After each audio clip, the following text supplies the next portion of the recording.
At the dawn of time, single-celled creatures emerged from the primordial ooze to colonize the Earth. The fertile soil they found was beautiful, dangerous, and wild.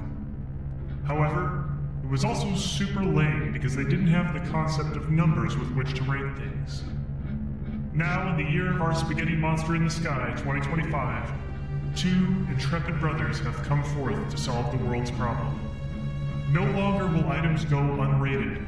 No longer will everyday objects escape the rule of numerical law. This is Review Everything. Hello, and welcome to Review Everything, a podcast where we take the limitless spectrum of human existence and quantify it numerically.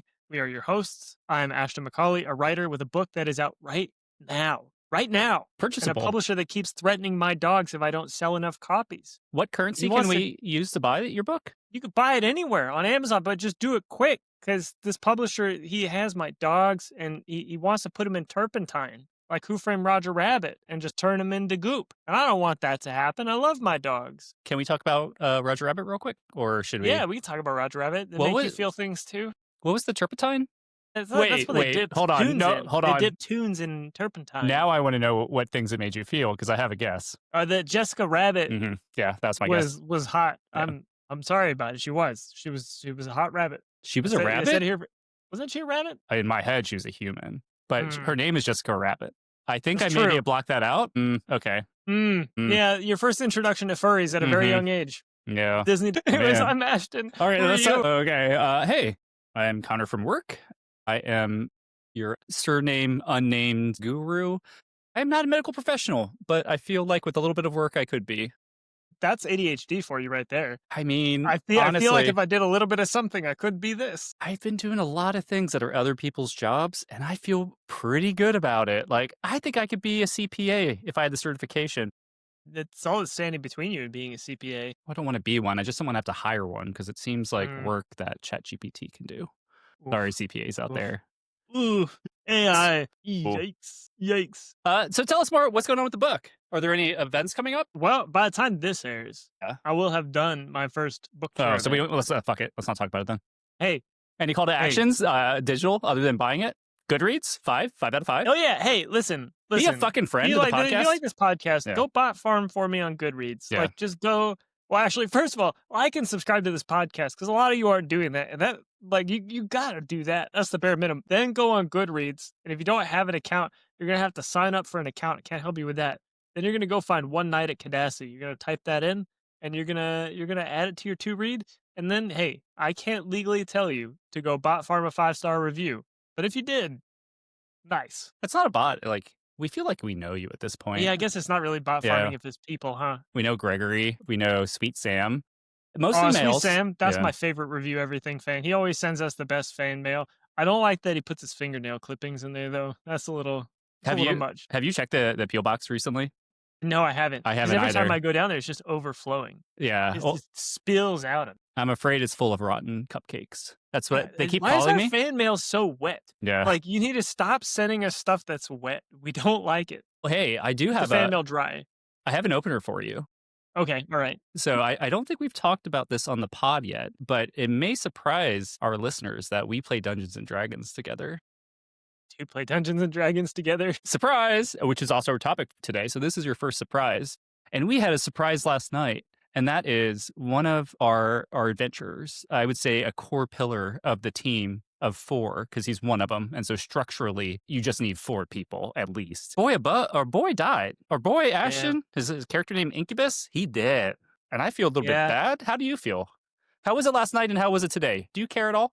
Look, Incubus was a good cleric. He was a little confused, maybe, like, in a lot of ways. He made a lot of yogurt in our campaign, and I appreciated that about him. But yeah, I'm a little bummed. I'm excited to move on, because I'm going to make a character that's absolutely going to torment the shit out of you now. I've been spending all day looking at various builds that will just, like, make your life a living hell. Like, how many things can I summon? I have one request, and I will railroad you this request into an actual parameter. You are no longer allowed to create 40 pounds of food or drink, and you can still ferment. That was the surprising thing for you, right? Was Yeah. that to create food and water was going to... We used create food and water to create 40 pounds of, and we'll probably have to cut around this because this will be boring to most people, but 40 pounds of powdered sugar so that we could create an IED using a zombie I had raised. And it almost worked. It almost That's the worked. best part. It Yeah. almost worked. But then that zombie killed me. I woke up a little bit sad, honestly, that you were dead. A little bit grateful because you created a lot of chaos, but that's part of the fun. Let me just say, yesterday was a weird day for me, surprising in a lot of ways. My Why? book released. I Mhm. broke up with my therapist of 7 Oh, years, and then my character died. Like, Oh, I went that's a through big the deal. full gamut yesterday. Hold on, how did you break up with them? How'd it go? It was great. Like, it was a mostly like, "Hey, man, we've been doing therapy together for a quarter of your life." Yeah. Like, I was like, "I appreciate you, but I don't feel like I need this right now, Mhm. and I don't wanna pay a couple $100 a month to talk to a friend." Yeah. Like, I mean, that's the real shit, and it was very sad, because I love my therapist, he's great. can you be friends now, like on Severance? I Go get a beer? on Not Severance, shrinking. sorry, shrinking. Yeah, on shrinking.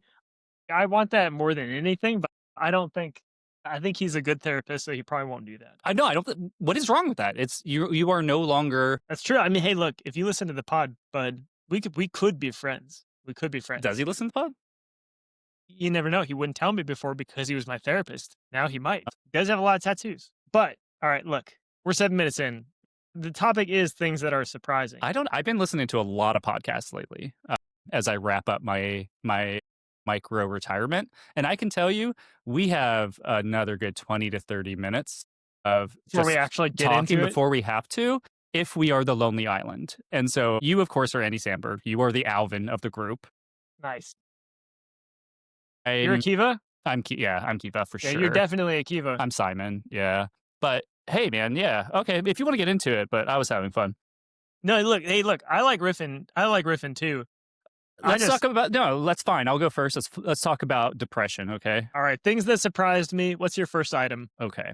My first item is not an item, and it's not getting a score. And I know sometimes folks freak out about that, but this one's not getting it because I am going to share an experience with you. I'm not going to do my normal thing and try to find some sort of historical relevance that teaches us how we can be better today or how awful the world is. I'm not going to throw up some science that I try to poorly explain to you or simplify because this is just what happened to me.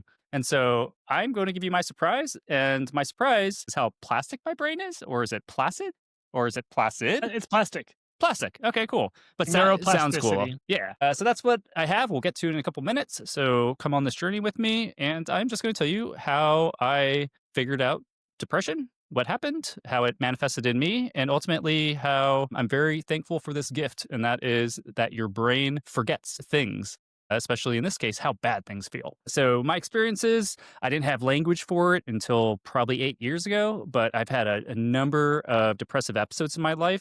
I'd say the shortest one, and they seem to get longer each time. Luckily, I haven't had one since being medicated and finding some other tools, but they generally manifested first, incredible amount of stress. So there's an external pressure. And then I have my normal baseline anxiety on top of it. And then whatever's happening on the depression side, serotonin, dopamine, we don't know. That's wild to think we know. But the way I like to picture it is I got a sine wave of depression. And so I'm not always depressed. And then I have the anxiety, and that's kind of a straight line that sits on it, right? That's like an it's a non-sinusoidal amplitude. Yeah. Yeah. So you got a line that's always there, and then when the sinusoid goes up, the other thing goes up too, and it gets worse. And what has always happened is I trick myself into thinking I'm going to die to the point that I kind of want to die, but I definitely don't want to die because that's scary. So the first time it was kind of non-distinct things. I focus on a real eye thing I have where I have too much eye pressure behind I don't know what it means. No science, right?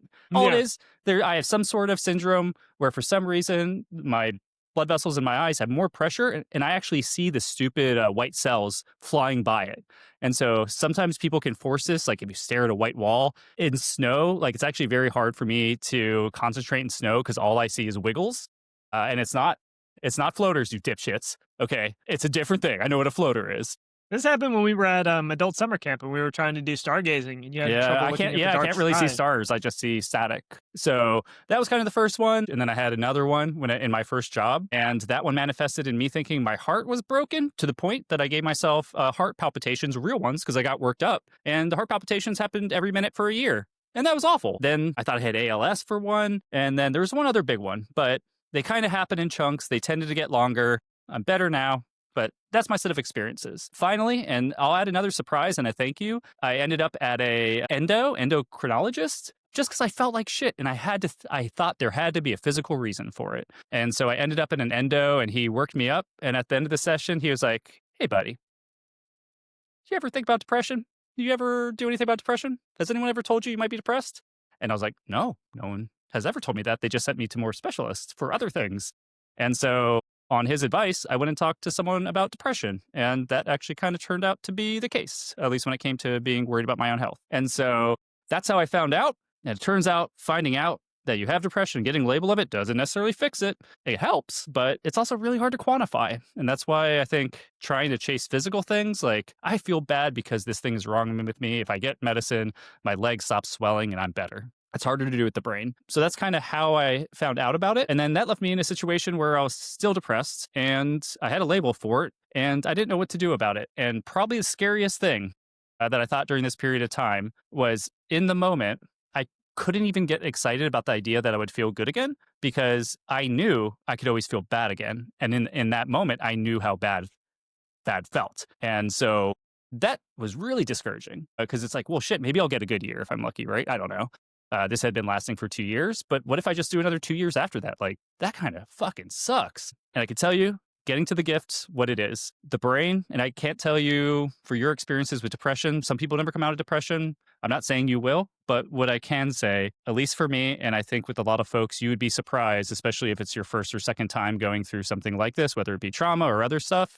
People say, like, time, it's not time. Your brain is great about protecting you from how bad you felt in the past so that your current experiences aren't that bad. And I think there's some universalism to that. And I share that to you. Mostly if you're in it right now, or if you come in the future and for some reason you listen to this podcast with two silly white guys approaching 40 or perhaps a little bit over, stick in there because you're going to forget how much it sucked. Probably. And that's what I got for you. Interesting. Thoughts, questions, perversions. I have to think we can cut out some of my pause because I have to legitimately think about this. This is the first time I'm hearing it. Dead air. Oh, man. Dead air. Dead air. Okay. You don't have to have a question. I mean, like, look, so it's very interesting to me to think about, especially with my next item and my own experiences with anxiety and how it spikes. Mm-hmm. Like, I've definitely given myself vertigo Mm-hmm. at times and things like that to the point where I went to some place called the Dizziness Institute. Oh, I forgot about that. Yeah. Yeah, Same. where they were like, you don't actually have, or like you have benign paradoxical vertigo, which is the blanket term that they give that. But I'm interested, like, what does the new baseline feel like? Now that you've sort what of do you mean? kind of figured this out a little bit more, Yeah. what's the baseline compared to before? So this probably won't, I don't think it's going to answer your question, but I have a perspective that I think is in the arena. For me, a big thing and why I think one of the reasons that I can better handle lows, even if they're not like actual depressive episodes, which I haven't had in a while, is everything gets better with data. And so before I understood that I was depressed or there was a depressive element to it, the thing that got me out of the spiral was essentially living long enough to tell the thing that I was worried about to fuck off. Like if you have heart palpitations for a year and a half and you get worked up, like not like worked up in sense of a medical workup, and they're like, yeah, it's happening. We don't know why, but we don't think it's just uncomfortable. And also maybe in sports, it's bad, like if it gets real bad. And so the big thing for me is I don't know what the future holds for me. And, it's kind of hard for me to figure out how I feel in the moment. But I know I'm collecting data and I have names for categories and I have descriptors for the past and some basic understanding of it. And I think that helps me. And so baseline, I think I'm better than I ever was. What that means, I have no fucking idea. So you're like a human machine learning model. I mean, Or I guess that you're just a human learning model, but you're taking in data. You have a slightly better projection than you did before, slightly better understanding of what's coming in. Like the way that. that the aspects or different techniques in training models, including LLMs, they're actually replicating behaviors in biology, which makes a lot of sense. We do a lot of that, especially with neural networks. It's supposed to be based on the brain. I mean, come on, it's still statistical patterns. But one of the really cool things that I found out recently, and your brain does this, there's a name for it. It's like biological or evolutionary like fighting. But essentially, the synapses that don't fire a lot, your brain tells them to fuck off. So it essentially deletes them, which is very similar to a practice that you do in training large language models or other neural networks. If you don't have one that fires very often, it's probably very specialized. So by deleting that, you force higher function to other synapses. And so I think in a lot of ways, that's probably what I'm doing. Or I'm figuring out patterns to not fall into those behaviors, leveraging new data. Yeah. I mean, the category I did have before I said I'm not going to do a category or score was biological compute. Yeah. So listen, my question for you is why not give it a score? Mostly because I didn't want to think about the rubric for it. I mean, the score is easy. It is the challenge of this podcast is we want to have this on the same scale as like the Pocky One Chip Challenge and people with no situational awareness. Yeah. So I would say let's do it in real time. This category is biological compute. It falls across 3 core parameters. And those parameters are definitely the ones I'm about to say. And the ones that I'm saying, the very first one is the first in the order of the parameters is probably about broad applicability of the compute. I like that. And I would say this one is very broad because I think my anxiety and depression and the other things, they're kind of pervasive. Like I'm feeling everything at once all the time. And so this learning or this understanding or this thankfulness for the thing my brain does is very broad. And I'm very thankful for that. I have a second parameter, and that second parameter is coming out of my mouth right now. And it's actually the third one. And I'm going to refine it, but the third one is definitely coming out right now. And it's in the veins of to be refined of the evolutionary value of, no, fuck evolution, because I'm not even propagating. So I don't need babies. So it's not evolutionary. I'm just thankful for my brain. I would say this is a very nice thing for your brain to do.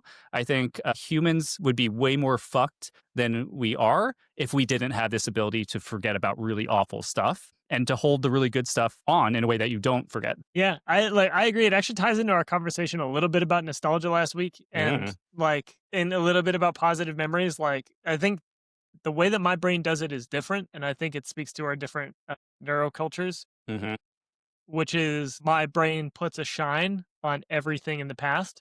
Shitty or not shitty. Oh, I know. So it doesn't hurt. I mean, there's some things that hurt no matter what, right? Like they always hurt, no matter how much shine is on them. But like childhood trauma, stuff that's like far enough away, at least on the surface, like I'm still like, oh yeah, childhood, that sounds nice. And then like if I go a few layers deeper, I'm like, oh, I don't want to do that again.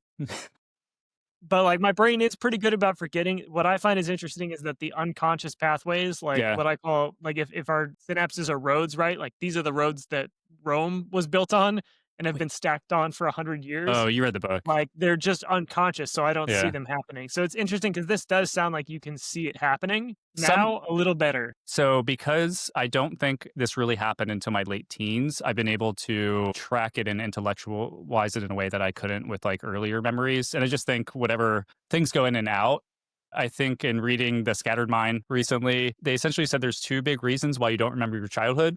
One is because you don't want to remember it because it would hurt you. It's an actual safety mechanism. And the other one is it was boring. And I think with my brain, I had a very boring childhood. Shout out, Mom, in a good way. Like, boring childhood. That's good. That's great. It's good. Yeah. But yeah. So, and you know, the name what would you call this item? Would you call this like thankfulness for your brain or like learning about depression, learning about brain learning?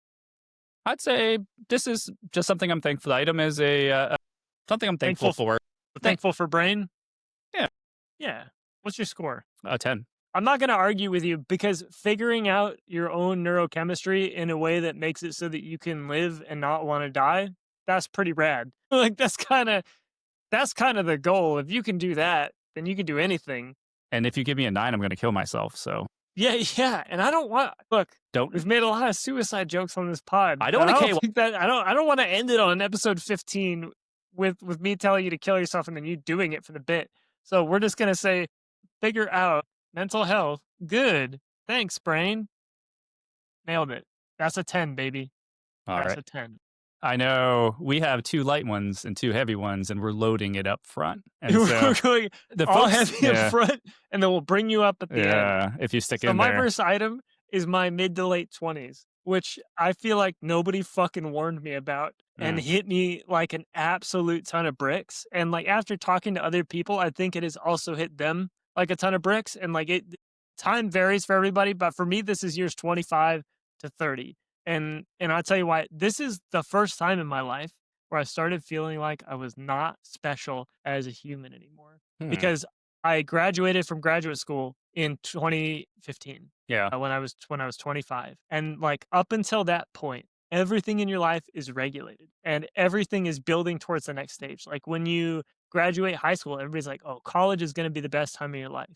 And you go into college. And like for me, it was. It was really, really fun. And then everybody's like, grad school is going to be even better. It's college, but you're focused on shit you're interested in. And they're like, it'll be hard, but it'll be worth it. And like looking back on it, grad school was fucking rough, but it was super regulated. And like I did have like 1 or 2 jobs, and that was to pass my classes and like stay alive. And that was it. Like those were my jobs. Like my teaching assistantship paid for my enough for me to like live, room and board, and paid for my tuition. So like I didn't have to think about anything. Like my only job was to finish grad school because that was the goal. And then I got out, and then there was the job market. And then I sort of had this purpose of like, all right, I I got a graduate degree in experimental psychology because why not?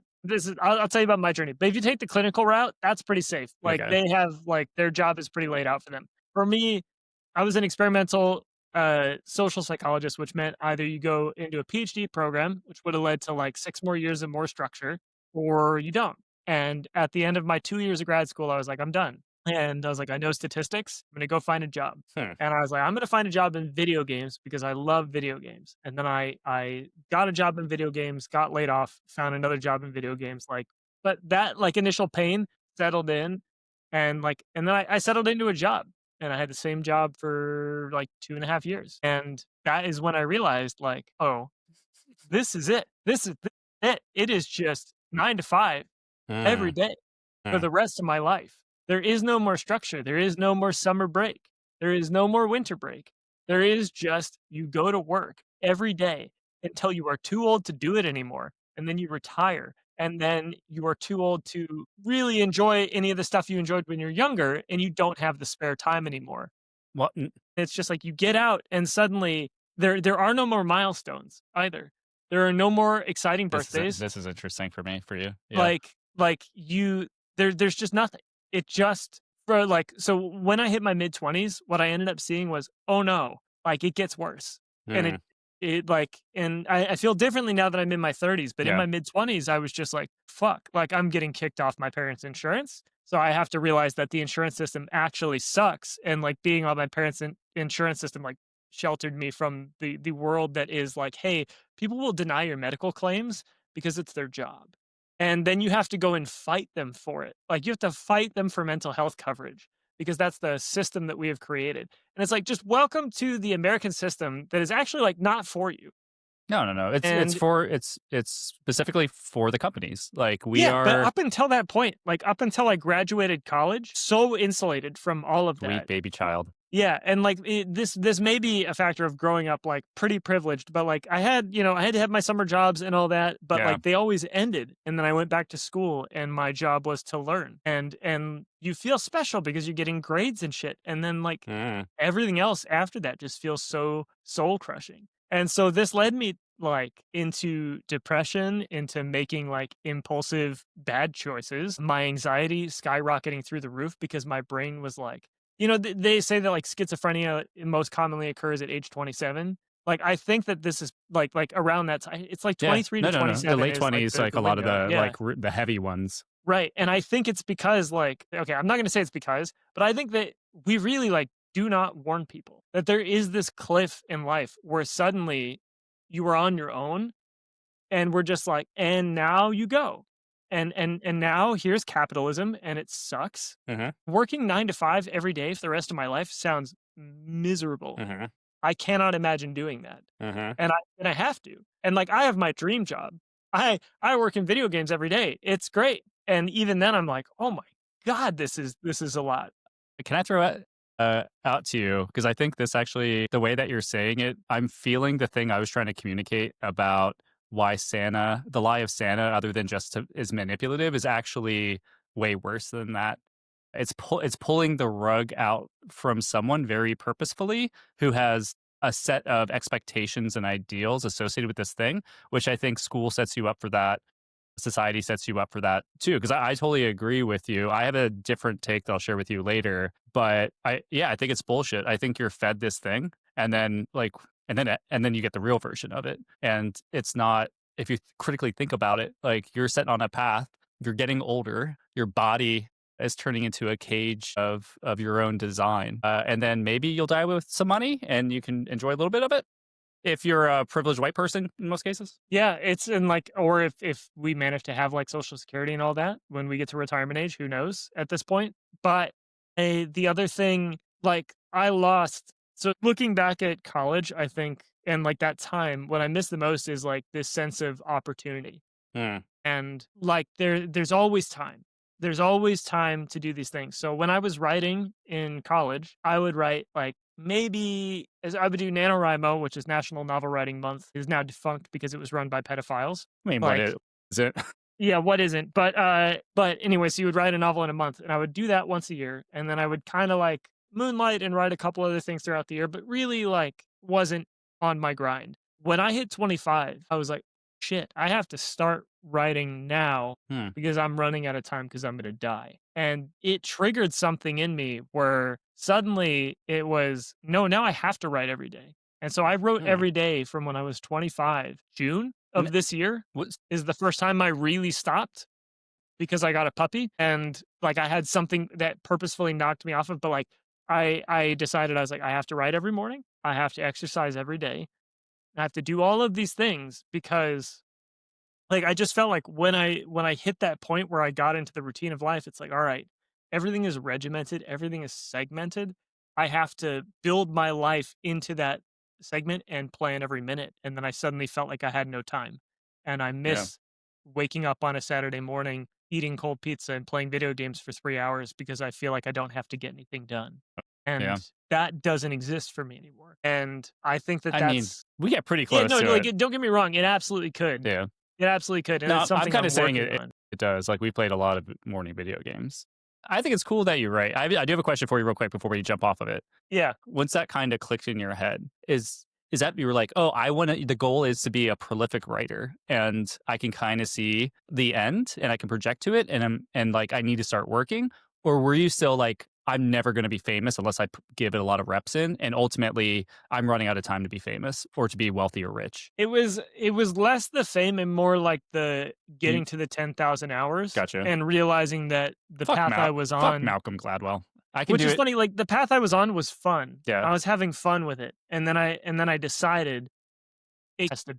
And like, look, the routine did amazing things for me. Like, I wouldn't have any of the books that I have now without the routine, but it in another way it's crushing. Like I lost a piece of not all the fun, but I lost some of the fun because it became something I had to do rather than something I got to do. For me, my experience was I only, and I don't even know if I'd use the word enjoy, I could only really feel satisfied in something that I did if I felt I was doing it at an exceptional level that put me above other people, that made me, I'd say, I don't know, special. And a lot of the stuff that I've been doing the last 2 years has been like actively working to unwind that, like finding, and I still struggle. Like we've talked about guitars and where I am intimidated by it because I'm not good at it, which holds me back. Like I have shame that I put on myself for this thing that does not matter. I'm never going to be a famous guitarist. Who could care?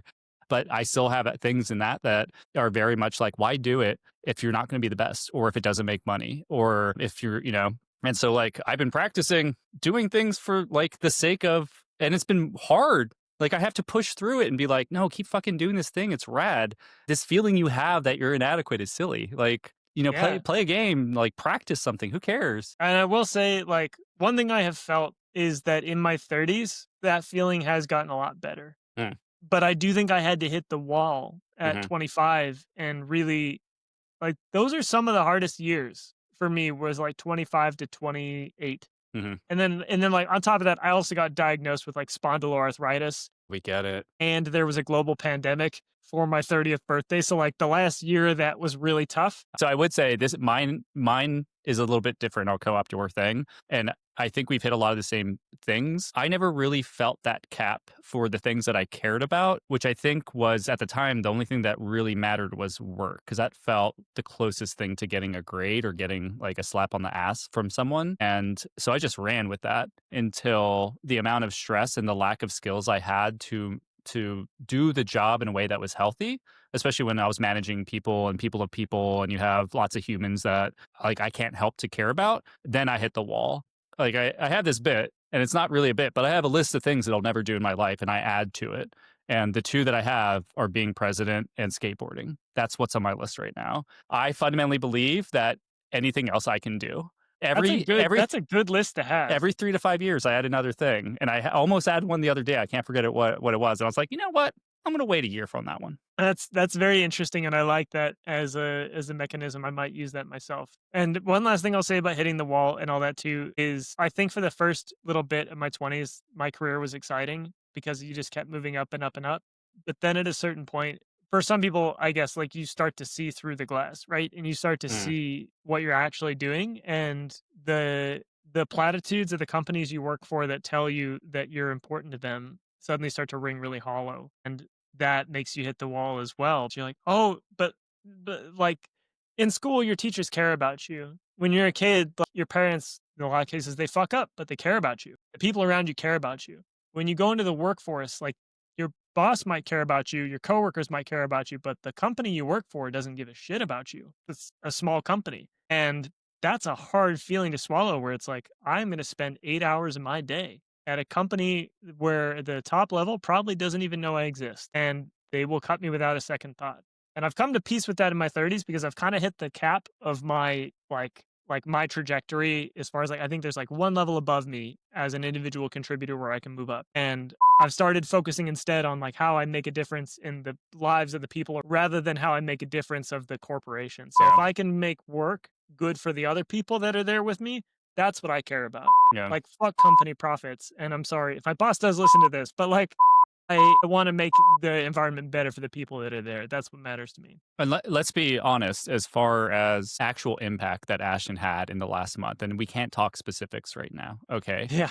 But I'm talking to you right now. It's getting bleak, but I'm talking to you, man. This guy, he's the needed to the millions of dollars, tens of millions of dollars, my friend. I've had one instance of that in my career where I had really meaningful work outside of like helping my team, mostly helping my team, like when they have babies or if they're sick or need vacation. Like, and I accidentally stopped some Xbox fraud for some dumb fucking program they're rolling out. And like me and one Xbox guy were sitting in a room just like digging through numbers and being like, what did we do? We saved like $700K in a year. Amazing. This guy? Okay, I'm off. I'm done. Yeah, but we'll cut most of it. But yeah, I do. There is the impact, and that's fun too. But it's the people. So, anyways, let me give you my rubric, Okay. and the category is life events. The life event being my mid to late 20s. Emotional battery, 10 out of 10. All right, emotional battery, 10 out of 10. It did battered me hard. Surprise factor, 10 out of 10. It was very surprising. Did not expect it. But really thought the world was my oyster, and then it turns out the world just smelled like oysters. Which is not good. I did a booger. That was a good joke. That was on the fly. That was 2 puns in a row. Yeah. Okay. Not special. 0 out of 10. I am very special, but if the world made me feel not special, and that hurts, I don't like that. Too many things. 5 out of 10. There are too many of them, and so my final is 4 out of 10 for my mid to late 20s. I'm with you. It was like 30. Actually, I know it was I hit that wall the fall before COVID. Was more my early to mid 30s, but I hit a very similar thing. I think if it wasn't for, I didn't get as disenchanted because I saw the system and I saw that it was bullshit. And then partner that with I did well and I had advocates of which that's partly why I did well. It was not of my own doing. And so I got very lucky where I was able to create a situation where I felt special, but I came from, honestly, a place where I never really felt special. And so I always felt like I was hustling in a world that I didn't belong. And anything I got above that line was like, yeah, fuck you. Like I've already overachieved. I'm a dog shit towny kid. that I didn't think was going to do anything cool. Oh, man, this is It's fun. tough. This has been a good one. Okay, for notes, I'm just gonna put hurts, learn stuff, hurts more, Well, not special. you're about to be way happier because my item is a surprise for you. And that is, if you didn't know it, A-Town, I can be a real boy's boy. I can be a real guy's guy.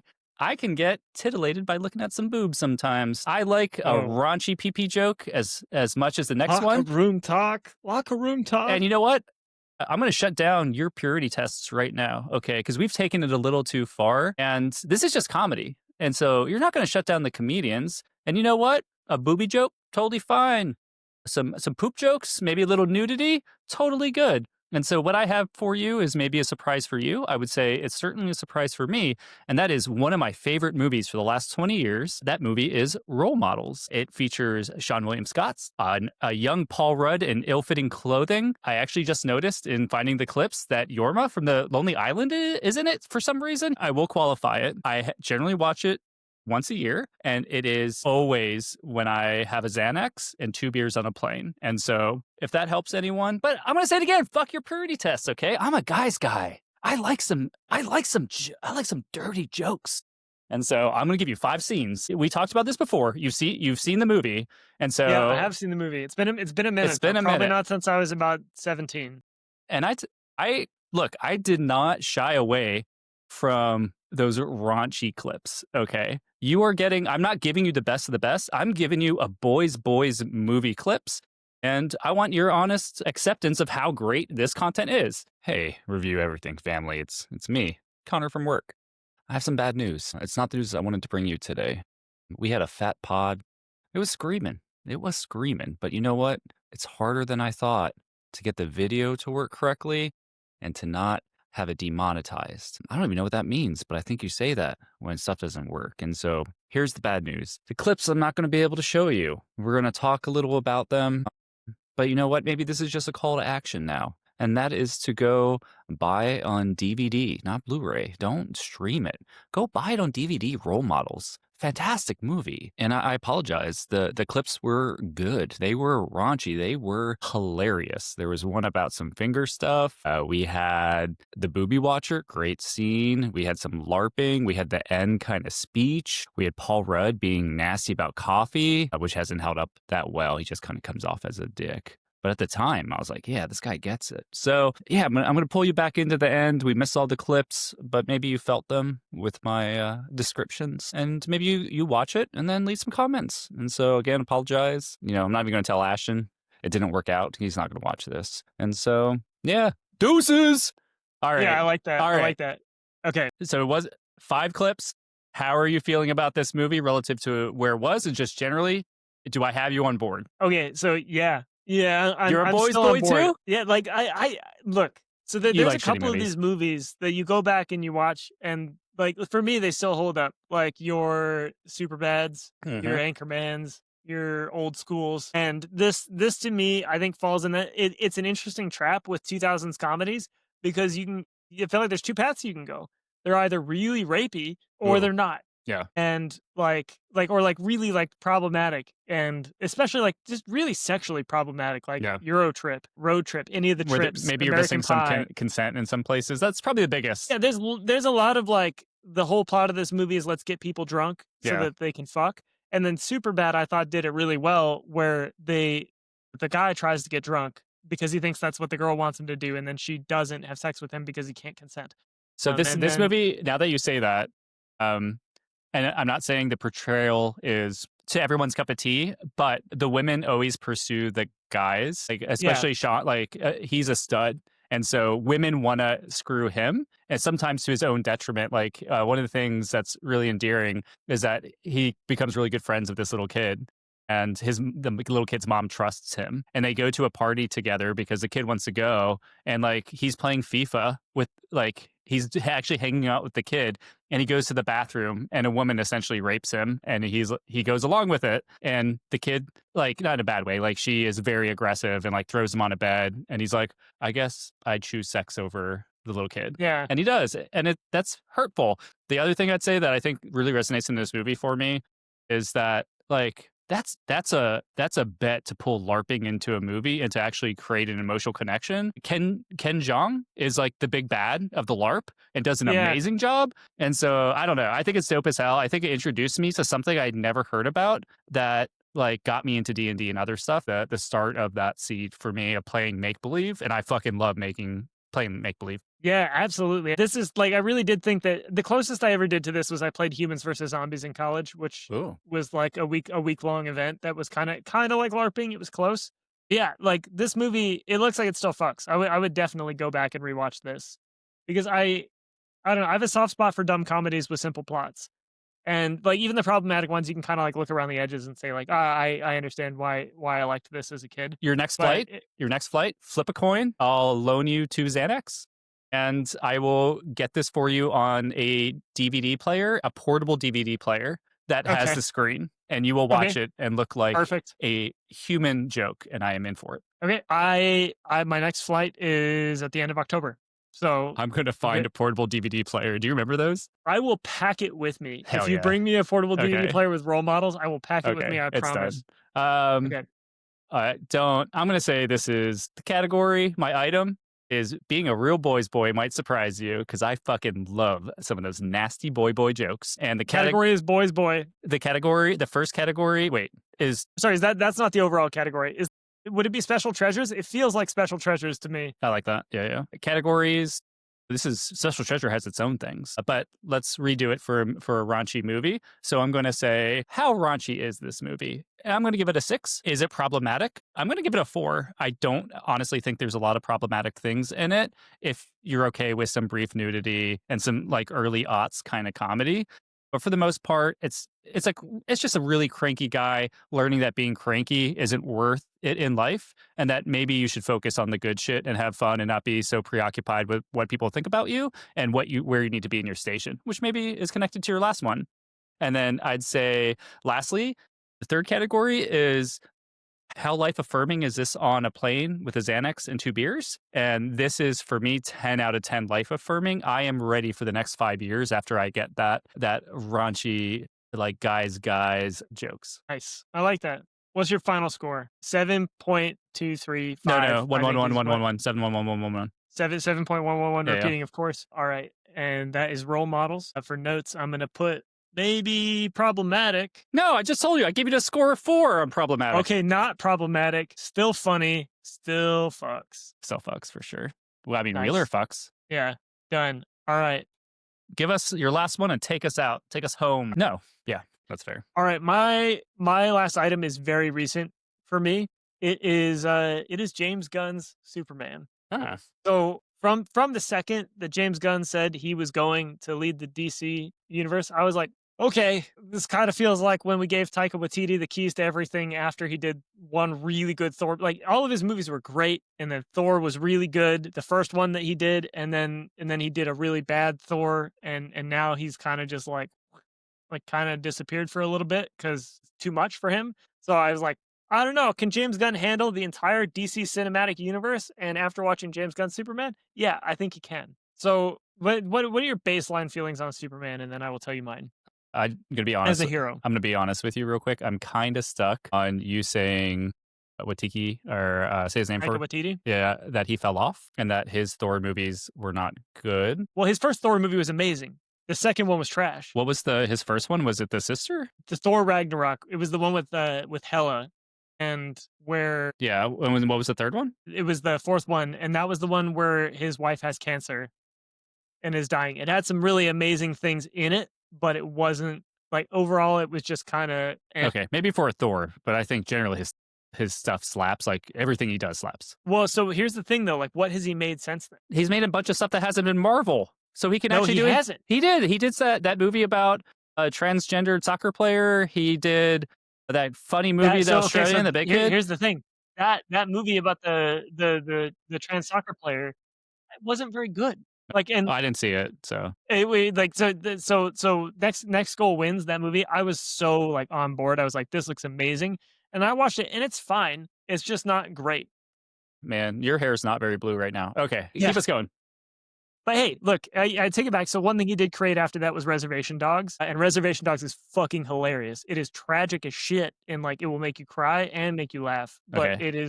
that's a really good TV show. Okay, I'll But take a little bit back because we're not here to talk about. we're not. typical Okay, TV. so your question was, what What are your feelings on Superman as a hero? I love the idea of having, like, I know a lot of people, myself included, think that Superman can be boring because he's essentially unstoppable. And most of the movies are about like the one way he's not unstoppable. And so that feels dated. I was kind of a fan of the Cavill one, especially the beginning of it, but especially where we are right now, just generally, nothing specific. I think leaning into the hopefulness of humanity is dope. And I think I have not seen the movie. I am going to. I'm kind of waiting for the right night. Okay. Spoilers right now. We'll hold I have hands. it, Yeah. and we can. If you come over, we can watch it. You get on 4K Blu-ray. Okay. I think that's cool, and it sounded like it landed, and I fucking love the idea of a super dog. So that's where I'm at with this movie. So Superman in general, I Mhm. think is pretty generic, white bread, trash, boring. Mhm. And just because it's like, oh, the guy who's super noble and super strong and shoots laser beams out of his eyes and is weak to a rock and like loves a journalist, like it's like it is the archetype that other superheroes are built on, and like it's fine. And I feel like most of the movies that try and make it interesting, like we're gonna go super gritty and dark, and Superman's gonna turn bad and he's gonna be the villain. And I'm fucking over it. I was like, I don't want another grim dark Superman. This movie came out 2 weeks after I got my puppy, who is a problem child in a lot of ways, and like was an adjustment for me. And this movie opens with Superman having a problematic dog Oh. that he has fostered for his sister and is like really shitty. And also opens with the first fight that Superman ever loses. So they kind of just skip through all the preamble shit. Yeah, They're which I was a fan of. yeah, they're like, look, like here's all the stuff that happened. Yeah. That happened. You know the story. This movie starts Yeah. when Superman loses his first fight, and it is a movie about Superman sucking shit, and it's like and learning from it. That's It's interesting. amazing. Yeah. It's amazing. But that's not so. And- But I would say that's not the fault of Superman. The power set that's in the way that people have adapted it, because that's a perfect Exactly. way For to sure. make him interesting in ways that he's not. Just like other characters are not interesting in ways, Yeah, Like I and want this is- Wakanda this is what I was forever. gonna say Like is this you know has me. turned me right around on the character as a whole, because I did come out of this feeling like, yes, we do actually need this hope in this time period, and this is a good mindset. But they go into it with the idea of like, yeah, here's this white savior that's all about hope and has a pretty rigid rule structure Mhm. in a world where that doesn't work. Yeah. And like the villain is a techno billionaire that's an amalgamation of all the techno billionaire bullshit that we have to deal with on a regular basis.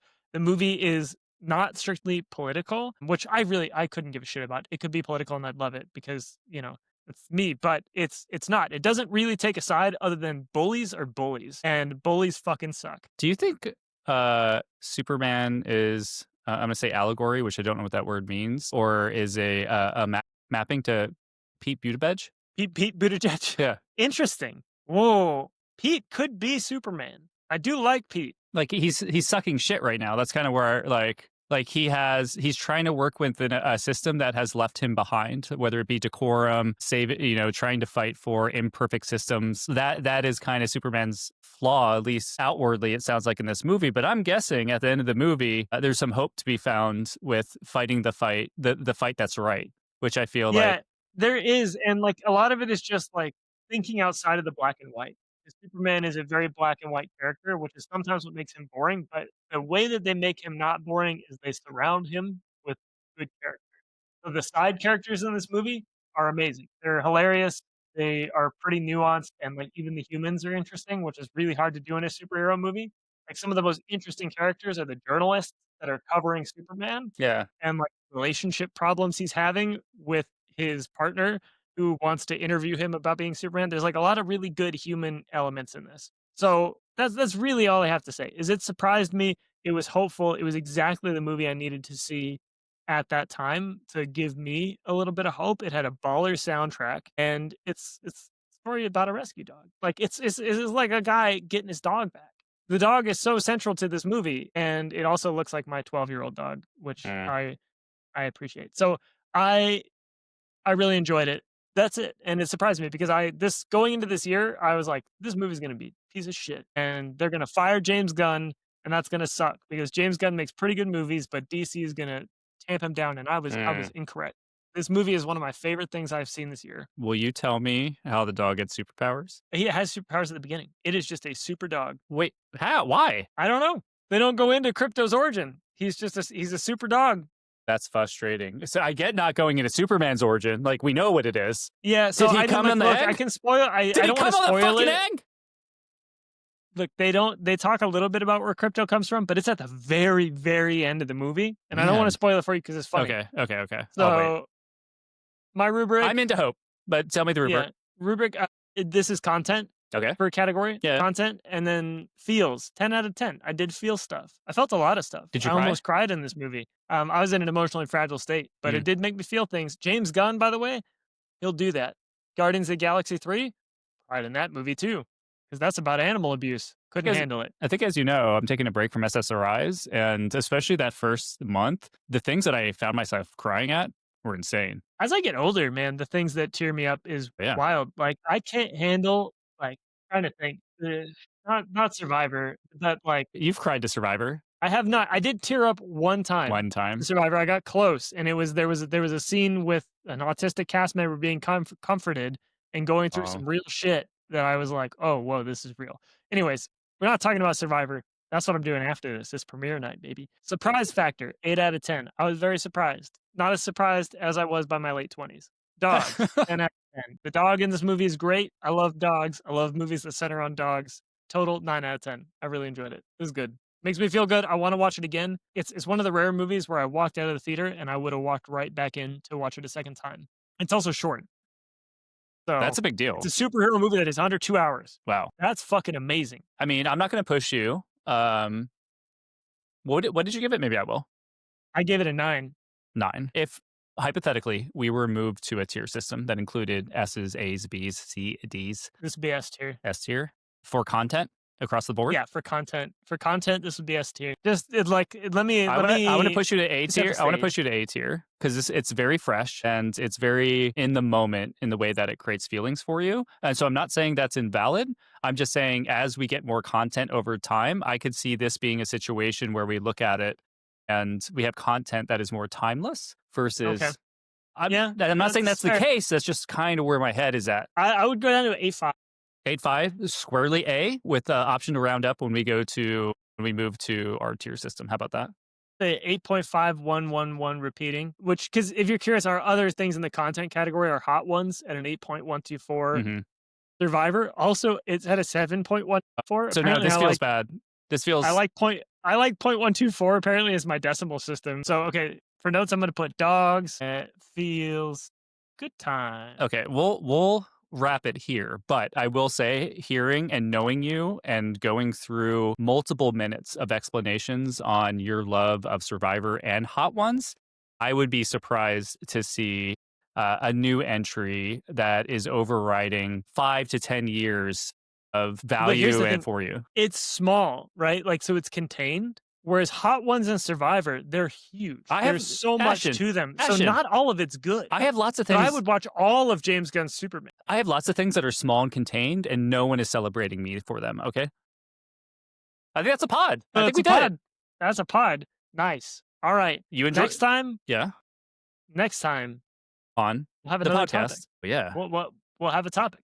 We'll think about it. yeah. Throw them into the YouTube. If you're upset that we don't have one right now, do your part. Look, if you made it to the end of this podcast, for the love of God, suggest a topic. Like, who are you? Lord, There's not that many of you, and I know most of you aren't making it here. This is the end game.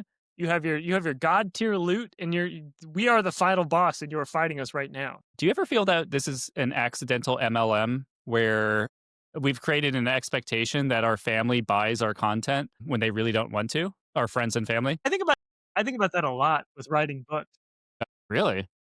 Like, yeah, that my family buys my books, and it's like, oh, I've forced people to read content they wouldn't otherwise. But I mean, podcast is different. It's interesting. I rather get a book, mediocre or not, and yours are not, and they're getting better than like some essential oils because I don't know what to do with those. Yeah. Well, we could start hawking essential oils. Let's make it a real MLM. Let's start playing hockey. All right, bud. I